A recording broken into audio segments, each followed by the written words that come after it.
me 1 second, guys. I'm just playing with the fucking, this. Oh, here we are. We are live. All right. So, I hope everyone got the text message out. If you guys didn't check your mail today, we had a letter go out from for Glenn McGordy from Corwell Law Firm, and the letter discussing about the upcoming election. So, it just breaks down the information about who's running for EST and the qualifications to run for office, and who, the president is just an elected position. He only gets $300 a month to hold office as president, and the vice president gets $200 a month stipend to run if the president can't hold his position to oversee the delegate body, the delegate meetings. Anyone you don't understand how this works would basically be that whoever becomes EST will usually appoint those positions as assistant ESTs where they draw a salary. So, in case you guys don't understand, both the president and the vice president are just elected positions, but their salaries are given by the EST who's elected. They appoint their salaries. Otherwise, they would just be there to just collect the stipends from when they oversee the delegate body. So basically, if you guys will get the mail, it'll talk about the LMRDA, and it talks about the requirements involved for running for office. It's pretty much a showdown. It talks about you need 500 signatures to be eligible to run. All the signatures have to be in by August 28th at 5 p.m. August 4th, they'll start taking candidates. If you're running independent, you need 250 votes, 500 votes if you're running as a slate. I will be running as a slate. I'm not going to announce right now who I'm running with, but I will be running for EST for the New York City District Council Conference like I did in the last election. I did good in the last election. I think that we have an opportunity to correct what's wrong out there. Unfortunately, Paul doesn't have the same vision as I have, nor did he have the same ability to enforce what I think needs to be done. So, with that being said, I take the opportunity to run for office like I wish everybody to do. If your heart's set to running and you believe that I'm the candidate to run for you, I think you should take your obligation to run. This is everybody's. This is all of you. It belongs to you, your family, and if that's what you feel, you should step up to the game too. It doesn't take much, You need 500 votes if you're going to run as a slate, and 250 votes if you're going to run as an independent. And the more the merrier, in my opinion. I think unions were built on people who actually stand up for what they believe in. So with that being said, let's get down to business, guys, because the gloves are off and the game is on, right? So let's talk facts here. The last election, they sugarcoat you guys and they spin words around to tell you what's going to be and what's not going to be. The fact of the facts, all right? They're selling you a story, but the facts are this: the merge is happening. Not in the verbiage of the merger of the district council, but they are merging the medical funds. They are merging the pension funds. Guys, this is happening. Spoke to people on the West Coast. I spoke to people in the Mid-Atlantic. I spoke to people on the East Coast. They are looking to separate everybody. Doc Builders and Timmerman, they will separate you guys from the Jersey local. So any of you guys who are Doc Builders and Timmerman, mark my fucking words. You will be pulled away from the New York City District Council. What this means, I don't know. I can't paint the picture of what's going to happen to you in the future. But I will tell you one thing: 55 and out, kiss it goodbye, guys. They're selling us out. The rubber stamp is there. There's nobody on the ninth floor looking out for you. They're cutting their own fucking deal, and you're going to be set in the pasture fucking to buy it out. That is a fact. I mean, there's no other way to I can't sugarcoat you any other way. And I want you guys to reach out to your business agents, reach out to your organizers, see who's willing to fucking lie to you, because they're going to lie to you. If they tell you anything else, they're lying to you. Do your homework. Reach out throughout the country. Every local, every council that's ever been merged and take over, first thing they do is dissolve the medical plan. There's not one council out there that kept retiring medical. They actually emphasize on the ninth floor about all our members retiring to give up their books. I have city carpenters, everyone. They give up their union cards. By giving up your cards and and waiving that to cost you $18 a month for your union cards, you have no vote in the game now. So come this next election, a month from now, what you have no stance of what's going on. So you're the guy in the room that they're going to sell out on the road, right? So with this new insurance plan that's out, they tried to do what Mike Biela was there. They pushed it, right? To get the medical going. When Mike Biela was there, and he shot it down every Friday. Mike left, Joe took over. What did Joe do? Joe sold us out. It is what it is. If Joe's got a problem, he wants to tell me something otherwise. Joe Geiger sold you the fuck out. He gave that medical away. He gave it away to the International. So he gave it to the hands. Frank Spencer got his hands into it. Now Frank's starting his own prescription funds. When they get a hold of this, how do they maximize their profit sharing in that? Because if I was running it, what would I do? I got a hold of this, guys. You gave this to me. What do I got to do to put more money in my pocket? That's what I'm worried about. What do? The money's coming in. Cut the fucking retirees. Cut them out. Cut them in. You know how much money that's going to be to these guys? How much money it's going to put in their pockets, especially when they put it in a regional thing? Right? So now I don't have to pay for retirement medical. You know how much money how much of a profit that's going to be in their pockets? And if I'm lying, then tell them I'll put it in fucking writing. Because I'll put it in writing for you guys. I'm not selling these out. I get in there, we're not selling our retirees. It ain't fucking happening under my watch. They'd have to bury me before that happens. They got a plan. And they're going to lie to you. They sugarcoat it. They dance around the fucking verbiage. Oh, it's not a merger. All right, so they're not merging the council. The district council Carpenter is going to keep the title. So what are they going to do? They sold out our medical. Now they're going to send out our pension, right? So now we're going to become part of that. So the council still stays there. And then 3 years from now, I was told they're going to, under the pension plan, they'll just reallocate the money saying we have too much holdings in real estate holdings. So then they're going to sell the building. It won't happen today. It'll take 3 or 4 years. But by then, I'll be 58 years old. I'll be long gone because I'll walk away after this. This is my last election, guys. I will not run after this. I'm done.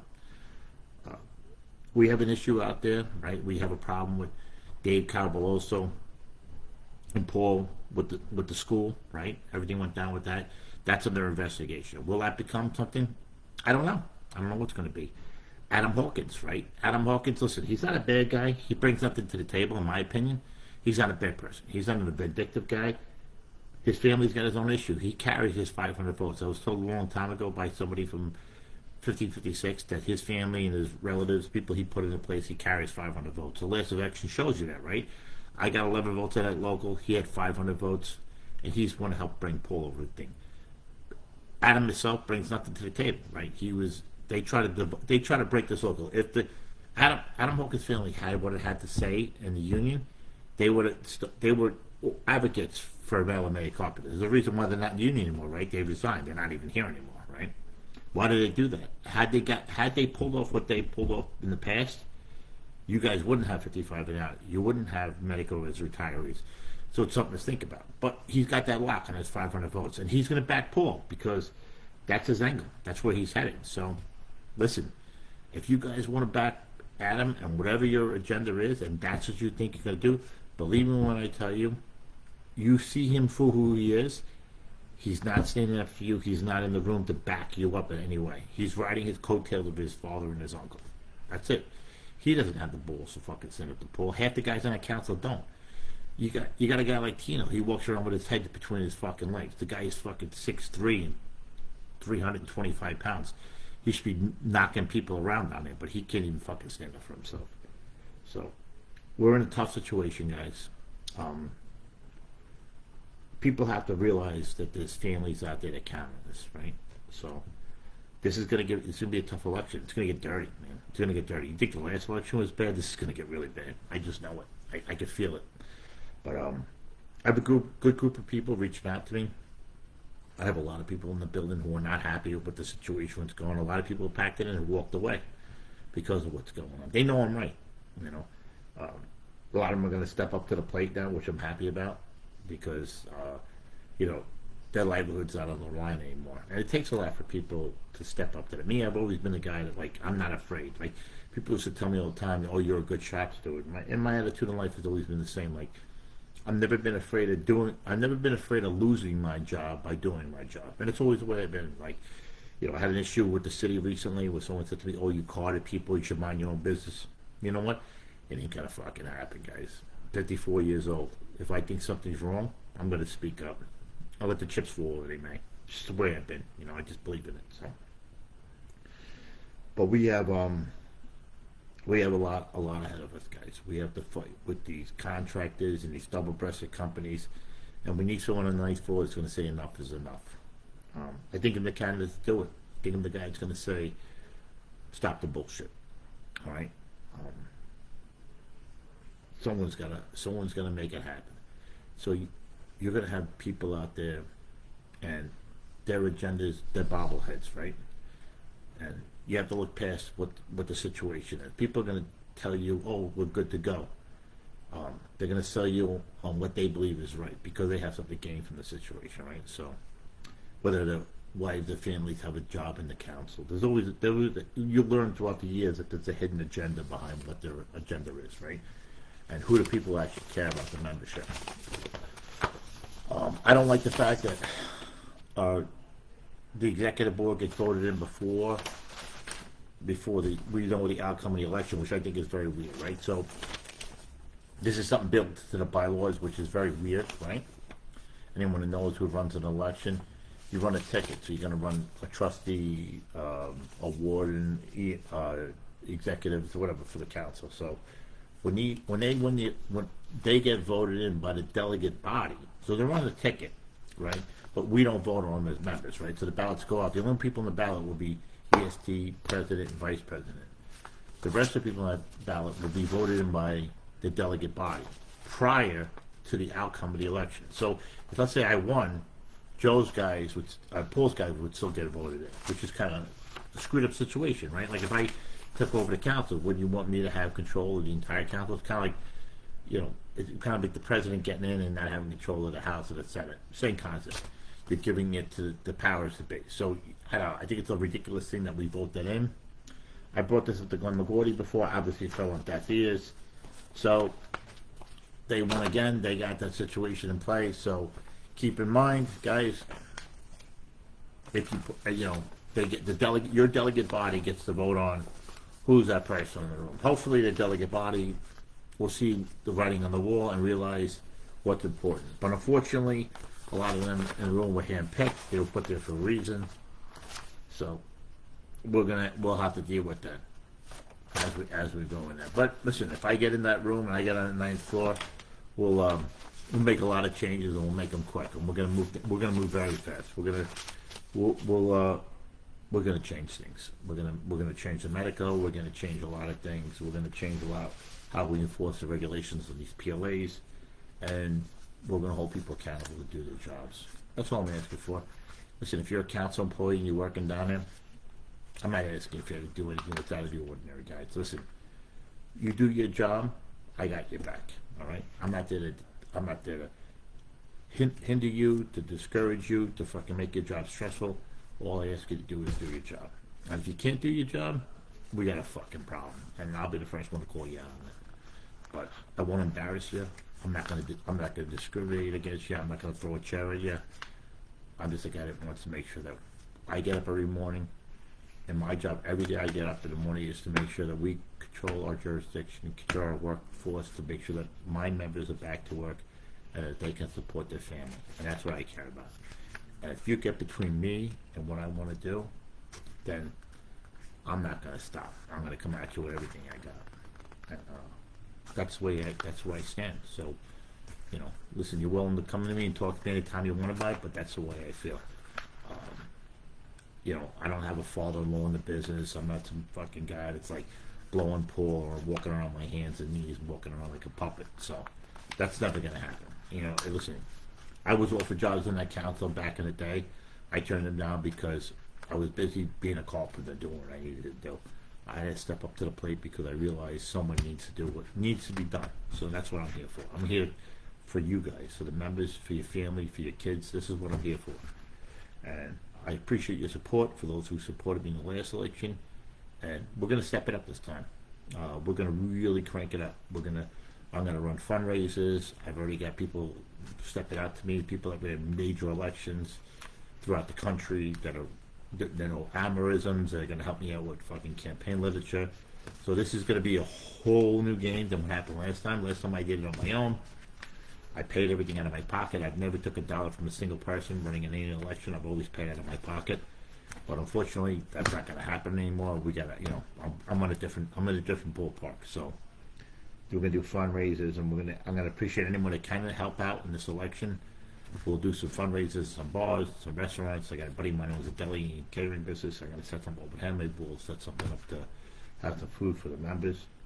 And then I'm going to do some on-street podcasting. I'm going to interview people and members, apprentices, and get your feedback. Whether you agree with me or don't agree with me, I open anyone to come talk to me. You want to say something to me, let's talk it out. If anybody is interested in doing a podcast with me, I open that door to anybody. I open it with any candidate running against me, or anybody who supports the candidates running against me. I'd be happy to debate anybody at any time on an open forum. We could do it on a Zoom meeting, we do it on a podcast, whatever you want to do. I'll do it in your place. We could pick a place, whatever you guys want to do. I'll set it up. I got a group of people that are helping me out getting this stuff arranged. So you let me know, and we'll make it happen. All right. I think it's good for the members to see what's going on out there, and they should understand who's really behind them. And I believe I'm the candidate for you. So, with that being said, in the last election, I believe we mailed out like $18,000. Only 3,069 came back. To me, guys, that is disgusting. I think I did good. I think my numbers came up. I think their numbers came down. So I think I did a good number, right? I've been pushing a lot, so I'm counting on more. So I need to get that number to 4,000. If I can get this to 4,000 votes coming in, we're going to crush them in this election. So I need all you, everyone, even the guys who retired that unfortunately don't have a vote in this election. I need you to make phone calls. I need you to call your nephews, your cousins, your former workers. You have to make that call. Do not step back and think that someone else is going to do it for you, because you have to do it. You want to keep your retirement medical? I'm the candidate you want on the 9th floor, because under my watch, we're not selling out the membership. Will Paul do that? I don't think so. Paul's got the rubber stamp in his hand. He's bought and paid for. Unfortunately, it is what it is. He already made his deals. Paul could walk away tomorrow. He said it to many, many people. He's got his real estate investment. He could step out tomorrow. And Paul never had he's never put his name on the out of work list. He doesn't know what it's like to look for a job. I do. I built my reputation on my own. I didn't piggyback off my uncle's reputation. Third generation in this business. My father, my grandfather, my aunts and uncles, no one got me a job. I've done better in this business than anyone in my family, and I did it on my own merit. Because I'm a good carpenter, I know what I'm doing. I stand behind what I do, and anyone that's ever worked with me knows what I'm talking about. I can hold my own on anybody. So with that being said, guys, this paperwork you got coming in the mail, by all means read it, right? If you want to get involved, please reach out to me. I'll take any volunteers, anybody out there who wants to help out. I'm definitely putting a ticket together. I'm going to put a full ticket together. I'm looking for a good slate. I got a lot of people in line, in mind, sorry. And I'm looking for everyone's input. I want the members to have a say in this. I'm not doing this on my own. So I think we have a good opportunity to make this happen. And controlling the 9th floor is the only way to make it happen. Everyone else is just a puppet on a string. They're all fucking controlled by somebody. And we can put a stop to it. We can bring back unions to what it's supposed to be. And unions were rank and file members who fought for what they believed in. And now it became something different, right? They all have their second, third pensions. They have a different angle to what they're fighting for. The second pension doesn't mean anything to me, guys. I could walk away tomorrow. I'll be fine either way. Health-wise, it'd probably be a lot less stress for me. But we don't do things in life for ourselves. We do it for the people around us. And to me, that's what builds honor amongst our members. And like I said at the beginning, like, we don't, you can't be afraid of losing your job by doing your job. And I haven't been. So why stop now? So with that being said, listen, guys, it's late at night. If you guys have anything to say, I got a few people on here. I don't know if there's any questions here. Okay. Oh, I got Levi over again. All right, I got a couple of people watching, but I don't see any questions popping up. But if you guys do, by all means, send me some text messages. If anybody wants to get involved in this election, definitely send me some messages. I'll find a spot for you. I want everyone to be involved. If we've had any disagreements in the past, and someone's told you something otherwise, at least give me the opportunity to express what I think, what's important, and what we have going ahead of us. Because don't let people try to twist the facts, and that's what they did in the last election. They sold you guys in the fact that there's going to be no merger, which they're going to merge the funds, the medical and the pension fund. So they might not merge the district council carpenters, but your pension goes and your retirement medicals, and when the pension gets moved, you can say goodbye to 55 and out. That won't happen. Under Mike Bielow's watch, the internationals here, they sold it to 57 or 58 with 30 crates. And when Mike got elected, he put a stop to that. So to just tell you, Paul was in the room, and Paul was a trustee at the time, and Paul sold out on us. Just to let you know, Paul was willing to give you up then, so we'll make sure he's not going to give this up now. And if he's willing to run, all I ask him to do is put what I'm willing to say and put it in fucking writing. Because I'll put it in writing, Paul. And if you want to debate me, Paul, let's get on a fucking line. Let's do a fucking podcast, and me and you, let's do a debate. Because the rest of the people in the room ain't going to mean nothing, right? So it's me and you talk this out. And Paul's not a stupid guy. Paul knows what's going on. And Paul's answer to a lot of people at the council is he's got nothing to lose. He'll just walk away and retire. That tells me he doesn't have his heart in it, like I do. So if you have your heart in something, you're going to fight a lot harder than the person who doesn't give a shit. So let's see what happens, guys. And let's get these signatures together. So if anybody's willing to help me out, the petitions will be coming out this week. And we got to get 500 signatures to put my ticket together. And on my next podcast or my next live feed, I'll let you know who my candidates are and who we've come to a conclusion to run our ticket, right? And I'll put together a good ticket that's going to fight for our membership to get us into the next future, right? All right, everybody, I wish you a good night, and I wish all your families well, right? Have a good one.